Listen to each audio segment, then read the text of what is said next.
இசையமைப்பாளரும் நடிகருமான ஹிப்பாபாதையோட இசை நிகழ்ச்சியில இளைஞர்கள் அடிதடினால பரபரப்பு நிலவியிருக்கு. அடிதடி சண்டையில மோதி கொண்டவர்களை போலீசார் வெளியே தள்ளியதுனாலையும் சலசலப்பு ஏற்பட்டிருக்கு. தகராறுல இளைஞர்கள் ஒருவரை ஒருவர் அடித்துக் கொள்ற வீடியோ தற்போது வெளியாகி வைரலா பரவிட்டு நடிகரும் இசையமைப்பாளருமான ஹிப்பாபாதையோட இசை நிகழ்ச்சி நேற்றைய தினம் கோவை கொடிசியா மைதானத்தில் நடைபெற்றுச்சு. ஆயிரக்கணக்கான ரசிகர்கள் இசை நிகழ்ச்சிகள்ல பங்கு பெற்றிருந்தாங்க.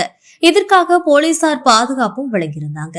இந்நிலையில நேற்று இரவு நடைபெற்ற இசை நிகழ்ச்சியின் அப்போ இளைஞர்களுக்குள்ள நடனம் பாடும் போது இரு தரப்பினருக்கு இடையில் மோதல் ஏற்பட்டதா தெரியுது. அப்போ ஒருவர் அடிச்சுக்கிட்டு நிகழ்ச்சியில ஓடியதுனால பரபரப்பு ஏற்பட்டு இரு தரப்பினருக்கும் இடையே ஏற்பட்ட கைகலப்புல ஒருவரை ஒருவர் தாக்கி கொண்ட போது பாதுகாப்பு பணியில இருந்த பவுன்சர்கள் போலீசாருக்கு தகவல் தெரிவித்து சம்பவ இடத்துல இருந்த போலீசார் சண்டையிட்ட இளைஞர்களை ஒவ்வொருத்தரா சட்டையை பிடிச்சு இழுத்து சென்றிருக்காங்க.